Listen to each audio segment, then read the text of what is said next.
thank you all for being here today. I really believe, I said this last night, I said this at his 60th birthday, I really believe that the amount of people who show up for my dad in different events shows and is a true testament to who he was, not only as a man, but as a friend and a dentist, which ultimately you were his right if he was your dentist.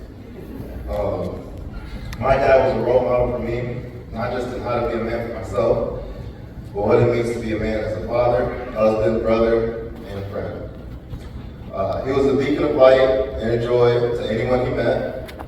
And I know this from all my times that I was identified not by my name, but by someone seeing me and saying, "You're Dr. Devese's son, aren't you?"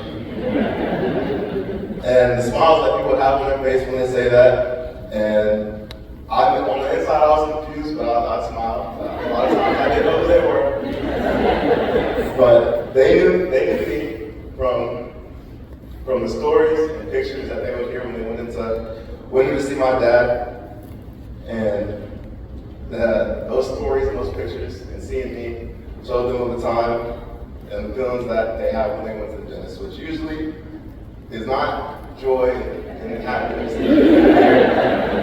But that was the type of man my dad was. I remember even myself, I was never afraid to go to the dentist because it was my dad. I grew up because of him, me and him in the bathroom, pulling my teeth out. Not in a bad way, but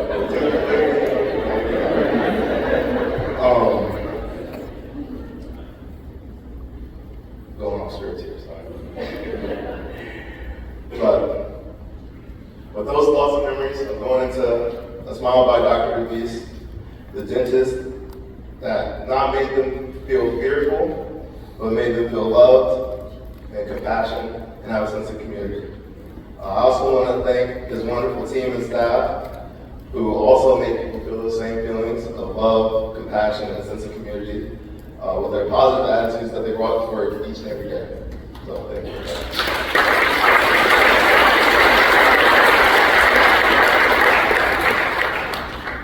I'll always remember my dad for a few things. His food, golf, and his inability to sit still for more than 5 minutes. More likely than not, if you knew my dad, you tried some of his cooking, whether it was by choice or by persuasion. I'm sure he told you guys, I can make this gumbo, this tastes great, you gotta go have some. Whether it was gumbo, a piece of pound cake, or a slice of my favorite thing that he made, which is key lime pie, which I didn't know I liked until he made it. He always cooked with his heart and always wanted to share with those that we loved. My father's passing will leave us all behind, and we all miss him dearly. Unfortunately, there's a group who we love a lot who's not able to be here today. That would be his golf clubs.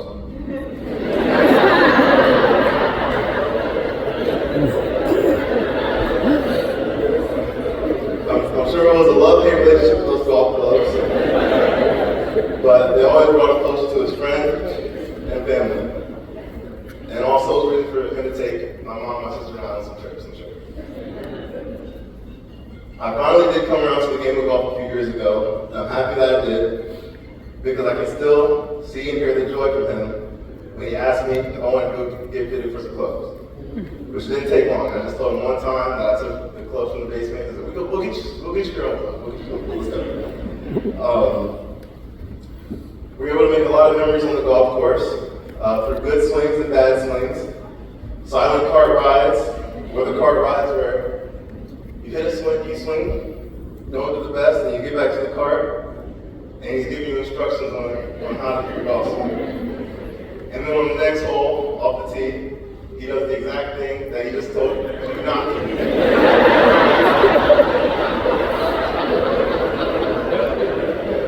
But he always came back to the cart with a smile, and he would say, I just told you not to do that. That's what I did. So, and he would always tell me, especially when we first started, if you feel like I'm coaching you too much, just tell me and I'll stop. I never told him that he was coaching me too much, and he never stopped.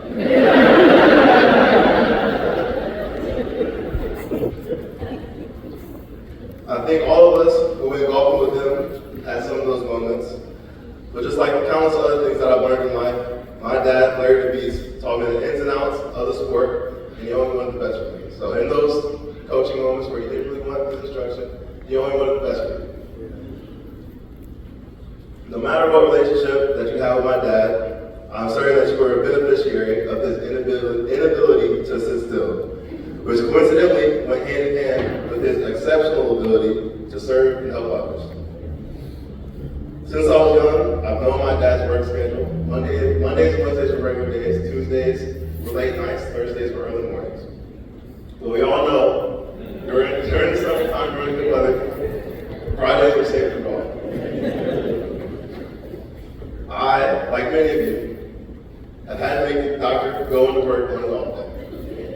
And I remember a lot of times when I was in the car with my dad, he would get a call and someone would tell him, "Hey, Doc, I chipped my tooth." And he never had a problem with it. He'd always say, "Come on in tomorrow, which will be Friday, and we'll get it all figured out." But he loved to come in and help anyone when it was needed, whether it was a chipped tooth or changing car oil, anything that could keep his mind and his body going, he was up to do it. Now, those are a few things about my dad. I'll tell a few stories for you guys, just about me and my dad. The first one will be ultimately my going to law school, but the choice of how that kind of came about. Like I said at the beginning, I love sports. So when it was time to think about what I was going to do around junior, senior year of high school, I said that I wanted to go to school and study sport management. And I don't know if it was more my dad or my mom, but someone said, "We're not paying for this sport management if you don't go to some school after that." So we talked some more, talked to a lot of different people, figured out what would be the best path and the best fit for me. In that time, we thought that agency and representation would be a good path for me to go down. So the trend at the time was to go to law school. And that's what we decided back in 2016-17, that after I graduated from undergrad, was my sport management degree, that I'll go to law school.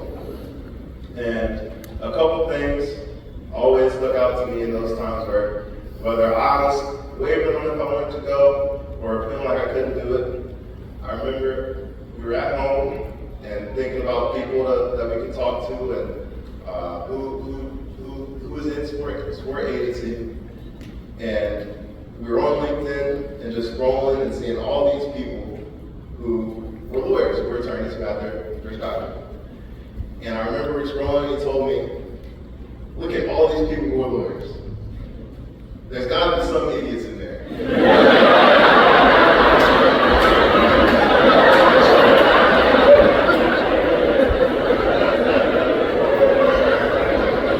So not that he was calling us like an idiot, but he was just trying to encourage me. Like all these people can do it.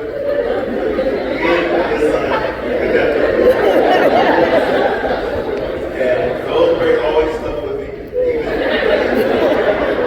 I told my friends that, and I know my mom, in my first year of law school, if there are any attorneys or anyone who knows a little bit about law school, there's a subject called torts. And torts is pretty much things that you can get in trouble for, but that there aren't criminals, civil things. And I could not get the hang of torts.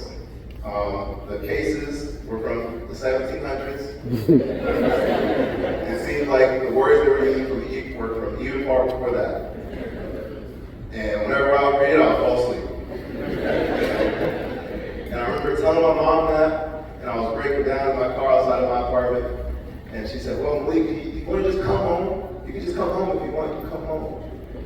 But I couldn't do that because I knew that if it was one challenging thing that made me quit and give up, anything would make me quit and give up. And I remember my dad saying that there are all these idiots.